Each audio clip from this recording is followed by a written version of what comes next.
college needs to instigate and to build that type of system, so we don't have the same 4, 5, or 6 schools that pay the most money at the end of the season in the playoffs. But how would that manifest in like actuality? Like how would you do that? Well, you got to restructure the system, and you got to admit that the players are employees, and then you can build a collective bargaining. We've all talked about it. Yep. But you have to admit they're employees, and you could actually have a salary cap. If you could do it all, and you need that, and then you need an entry salary cap. Like you need an entry level for a high school player coming in, because it's not sustainable. What's your thoughts, man? You are the head coach of this show, the coach of the show. What are your thoughts on it? I mean, it looks like you got another coach talking about having a salary cap. Dion mentioned it the other day. We talked about that. Now we got Mike Gundy mentioning a salary cap, amongst other things. What are your thoughts on this? Dumb as fuck. I told Shaun Salisbury the same thing. I disagree totally. You elaborate? Shaun liked it. I don't believe you should be employees. So when you're an employee, you now have power over a lot of things. You have bereavement pay. You get benefits. You get sick pay. You get all the things. Let's be careful what we ask for. If you're going to make them an employee, are you going to tax them the correct way? Are you going to pay their 401k? Are you going to give them benefits? Do they get bereavement pay? Do they get sick pay? When do they get sick pay? When can they leave? He don't feel good. He just leaves during week 8. PTO.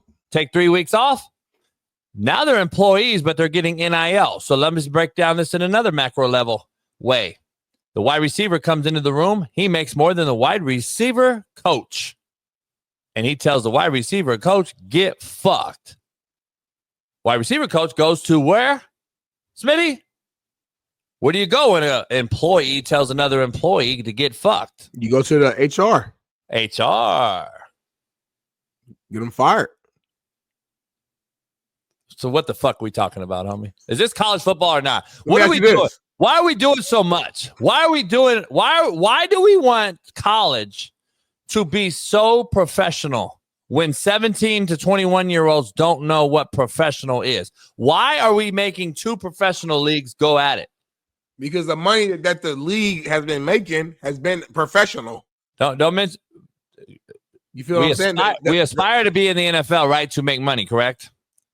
We aspire. We used to, yeah. Okay, so in college, when we're 17 years old, where's the aspiration to go be great? Where is that motive to go be elite and make it to the 1% level? Well, you make way more money in the NFL still. Yeah, right? Long term. But I'm saying, but you can't tell me. And I thought maybe we can find the clip, Daily. But Gilbert Arenas and oh yeah, so that was a good conversation. And Kenyon Martin. And I've been saying the same thing for a long time, homie. This is why this shouldn't happen, because only the elite of the elite is going to make it. Like, you're not allowing the college kid to be college kids. You're forcing high school kids to be professional athletes at 17 years old. Not fair to the kid, not fair to the coach, not fair to the program. You're already advancing a kid prematurely to act as a professional when you haven't taught him how to be one yet. You got them driving cars that we haven't taught them how to drive yet. And we have them acting as a professional and giving over the coach that's been coaching 40 years. A professional wide receiver coach who goes and has been coaching, let's say, 10 Division I's in 30 years. So there's a lot of those position coaches who are perfectly fine with coaching in college as a position guy. You and I both know a lot of those guys. They're fine with it. They don't want to be head coach. They want to be coordinator. They make $300,000, $400,000. Great life, right? $400,000 or $500,000. Maybe some make more for $600,000 sometimes if you go to a big school. The kid, though, that walks in the room makes $1 million, $2 million, $3 million, homie. And now he's an employee, homie. You have nothing over that kid at 18 years old. That kid now tells you, get fucked. I don't got to show up to practice, homie. I'm taking bereavement pay, homie.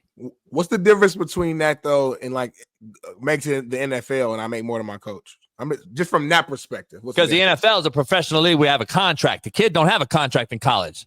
That's the problem. We have contracts in the NFL. We wanted to go be in the NFL. We already know that the NFL is for the long-term second and third contract, not the first contract. So guess what? We know already that we're professionals. That's why professionals, when they get to the NFL, they call the head coach by their first name. I don't agree with it, but it's been happening for a long, long time. Troy Aikman used to call Jimmy Johnson. Jimmy. That's professional. It's a different ball game. College football is not professional football. We're making them grow up too fast, Smitty. But the business of it is. So that's where it gets tricky. The business of it and the money and dollars that's been getting made off these players' backs is professional. Really. So it's like we're trying to pick and choose what pieces of the puzzle. That's two different conversations. Don't want to be you're having two different conversations. The money that's been making off our backs, and I say "our" as players, we've always. That's the whole nother conversation. That's the money that the NCAA made. That has nothing to do with. To me, it's all connected, though. Like it's all. Had nothing to do with the kids making NIL money now. You can't say, so let me ask you something. Yep. What is the league minimum in the NFL? I don't remember. I don't know what it is now. I think maybe 500. I don't know. Is it up that high yet? I remember it used to be 202. I know the vet minimum is like 1.2 million, the vet minimum, but like the minimum. So probably about 500 probably in that ballpark. That means bare minimum. Every player in the NFL makes 1.2, let's just say. Yeah, that's called, yeah. What's the bare minimum in college football? NIL. Zero. So how is it the same? How is it the same? Don't tell me it's the same, homie, when only 1% of the college players NIL make millions. Gotcha. The rest of the team makes shit. $350. So it's okay, but to that point then, so why is this such a big deal if, to your point, if it's going to be one player on your team who's probably making $1 million?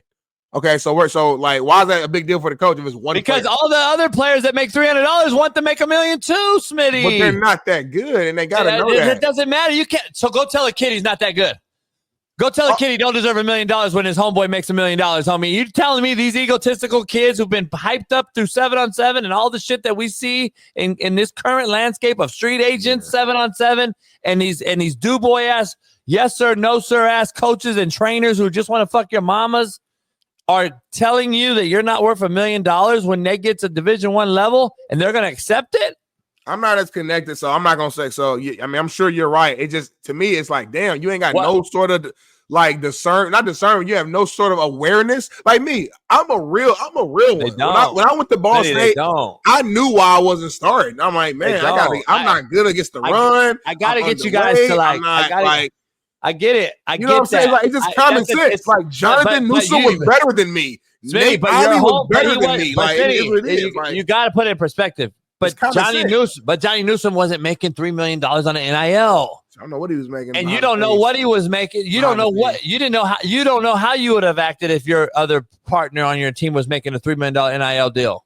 Yes, I do. The problem is, Smitty, we got kids who now adhere to peer pressure with these.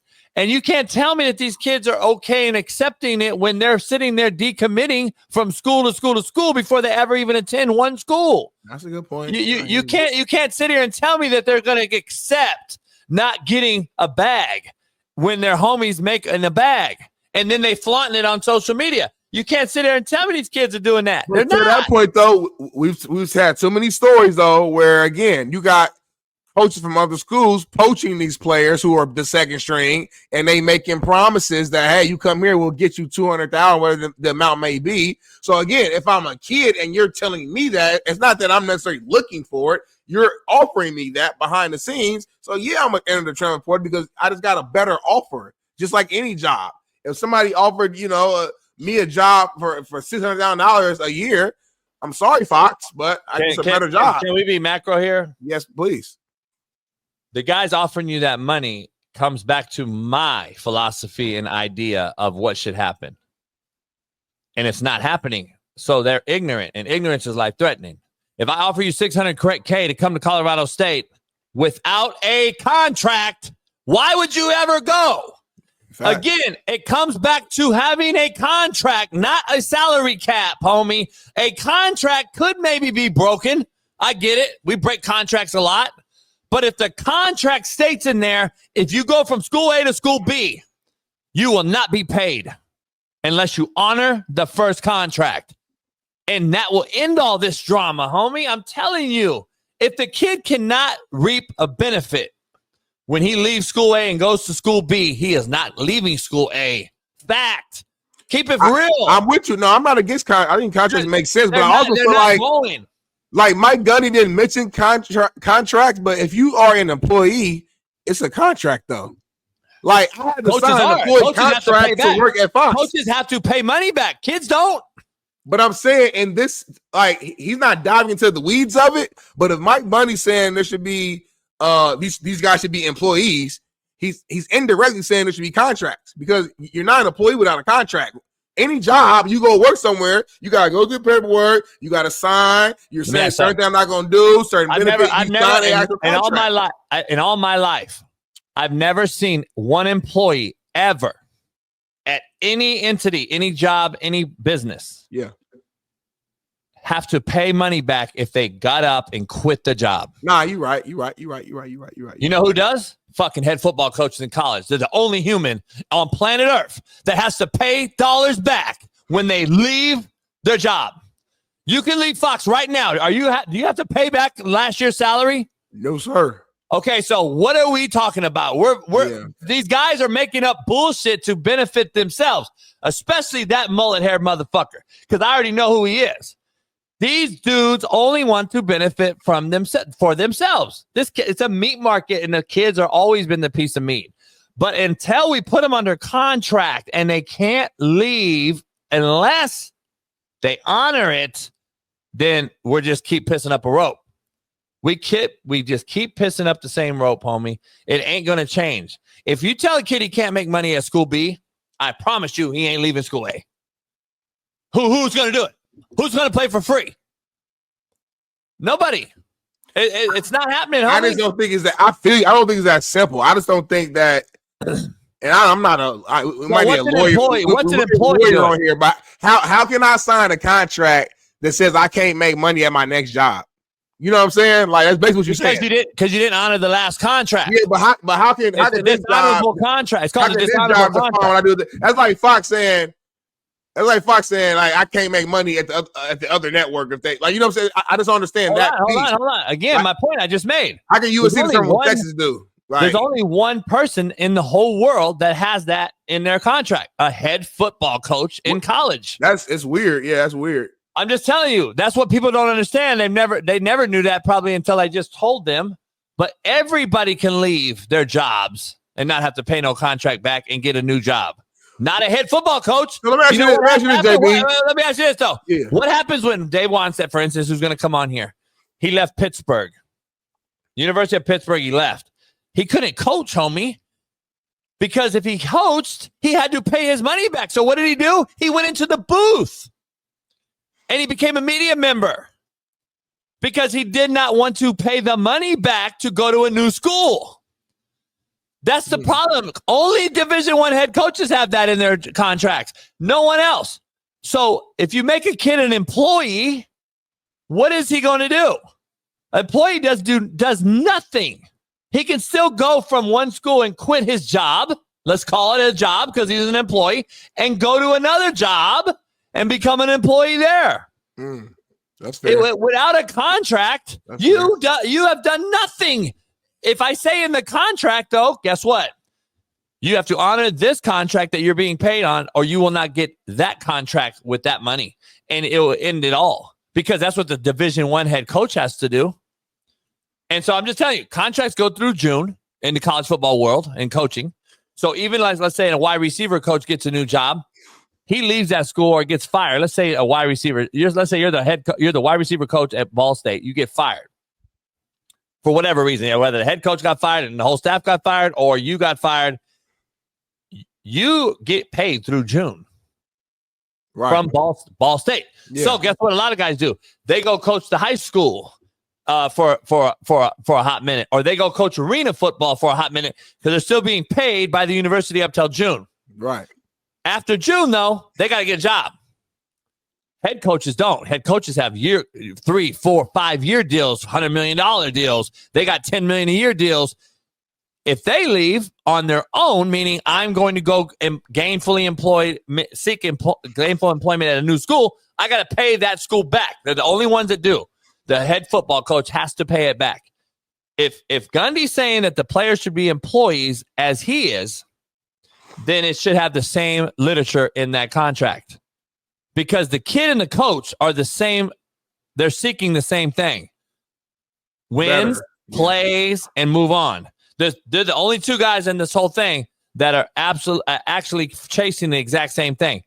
And they should both be the same people under the same contract. Players and coach, head coach. They're the only two. If the head coach leaves, I think the players should be able to leave. And that contract's null and void. That's the only time it should break. If not, then he has to pay money back if he leaves. That'll stop the decommitment. That'll stop the bullshit hat deal. That'll stop all the shit we see. Make them sign a contract that states, though, in it. Because you can break a contract, but you can't break a contract if it states you can't get paid at the next school. Because that's what they're not breaking, homie. We already know that. They're not going to go do that. They're not going to chase another job if they can't get paid at that job and work for free. Who's going to work for free? You ain't working for free nowhere, homie. Nowhere. So real quick, so just for my own, just to dumb it down. So let's say a head coach had a 4-year deal, $10 million. So 4-year, $40 million. So $10 million a year. I say that coach was there for 2 years. So he was coached for 2 years, had 2 good seasons, and he decides to leave school A to go to school B. He left or got fired? He left. So you're saying so now he has to pay $20 million back to that school? Yep. That's crazy. What do you mean? Smitty, this is all the common knowledge. Has been happening this way forever. But how? All right. So Manny Diaz left. How does it work though? Like, how do you do the next school usually pay it up? Like, pay it though? That has to be that way. So, well, here's the thing. Because there ain't no way a coach is coming out $20 million. So, like, that don't make sense. So, like, well, first of all, the coach hasn't been paid that $20 million yet. He hasn't. He don't get paid up front $40 million for 4 years when he's only on year 1. No. I said 4-year, $40 million contract. Yeah, so he wouldn't pay $20. He's already coached 2 years. So he's coached. He made his $20 million. He don't owe anything. He's done. He hasn't got his $20 million yet for the next 2 years. Oh, okay. Okay. This helped out. So when you say pay back, you're just saying that you don't get your full contract. You don't get your full contract, that makes sense. Or you get signing bonuses, or you get upfront money that's in the contract, like Urban Meyer had at Ohio State. You got to pay that back if you leave and go take a job at Michigan or whatever. Urban Meyer had in his contract he could not take the job at Michigan. It's called a non-compete. I've seen his contract literally. Non-compete. So he couldn't take the job at Michigan. There's contracts that you blow your mind if you see certain things. Yeah, I mean, even back when I played, when players wanted to transfer, the head coach could not let you go. You know this. Could not, like, nah, I don't want you to go. You can't go to Toledo. Of course. You can't go to fucking Miami, Ohio. So hold on. Like, my point exactly. So what makes that different now? Why can't we put that on the contract for the kid? I don't know why you can't. I really don't know why. By the way, if you've already made money, like Jimbo Fisher, for instance, he got $100 million guaranteed. That's why they had to pay him out, remember? Yeah. They fired him, though. He couldn't leave A&M early, or the guarantee was null and void. He didn't get the $100 million. But again, for clarity, though, he's already been paid for years coach. He's not paying that back. Is what I'm trying to get under. Not the years that he's already serviced. Gotcha. Oh no, I know, but that at first I thought you were saying that. That's why I was like, hold on, you're saying it's the money that you get paid up front. Yeah, well, I don't count that as paying money back because I haven't even got that yet. Yeah, that was my agreement. But if I broke the contract to go to another job, if I signed a 4-year deal for $40 million, I coached 2 years and I left. Why the hell would this school still pay me for the other 2 years that I did not coach while I'm getting paid my new deal with my new job? That don't make sense. Here's a text message. Here's a text message right now. So Coach Fred just texted me. Coach Fred said, JB, even as an assistant, which let you guys know, if I signed a contract, we got fired, and I took another college job, they would stop paying me. Once you get the job, got you. Yeah, so he doesn't even get his June payment. He doesn't even get paid up till June. If he takes a new job, got you. Yeah, I got you. Yeah. So that's the point he's making the same point. Like, Yeah. why can the kid get paid in an NIL and bounce and go to a new school and continue getting paid and not stop the payment or get that money back? No, I'm with you. I don't think kid. I said it don't make sense because if I'm a kid and I transfer 3 times within a year, I get to keep all that money. That's crazy. That's insane. And the problem is making the kid an employee does nothing to me. It actually makes it worse. But can't you put a non-compete within that? Like, for example, I don't know if I could just go to ESPN. I don't know. I have to go back and look at my employee contract. I don't know how easy that would be. But like, I think like maybe for a year I couldn't. And it's like a weird language where like I got to wait a certain amount of time, then I can do it. But if these players are employees, couldn't you put within like a non-compete? You can't go to this school, and you can put whatever school on there you want to. Nah, because see, the kids want the cake and eat it too. You can't do that because now they're going to say what? It's unconstitutional. It's against our First Amendment, our Second Amendment right. We can't do. We should be able to gain employment wherever we want to go. That's what. Don't sign the contract then. That's what Ed O'Bannon sued the NCAA for, right? Ability to make money off your name, image, and likeness. So they can't. So if you make them an employee, you could do that. That's what I'm saying. Just as the head coaches, but no one else. That's what I'm saying. If you make him an employee, then damn it, he's under the head coaching contract. I think we're saying the same thing. My thing, if you are an employee, I'm saying there's going to be a contract. That's just what it is. So if there's going to be a contract, I'm saying within that contract, add in a non-compete that will stop you from transferring to these other fucking major schools that, you know what I'm saying? Like, I think what I'm saying is, I think if you're an employee, there has to be a contract. I think what Mike Bundy is saying, and he's not going all the way into it, but you guys are like, you want the contract, he wants them to be employees. Well, they're one and the same. Like, they have to be both. You're not an employee without a contract. Once you say, hey, I'm hiring you to be at school A, there has to be paperwork and a contract to make that happen. Yeah, I don't know. One thing I will say though is about Mike. I call him Mike Bundy. Mike Gundy, man. First time I ever saw him was in this movie right here, man. So I just want to shout him out. Just for his amazing role here with Joe Dirt.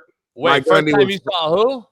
Coach Mike Gundy. He was phenomenal playing this character. And Joe Dirt's one of my favorite like comedies as a kid growing up. And that's Coach Gundy?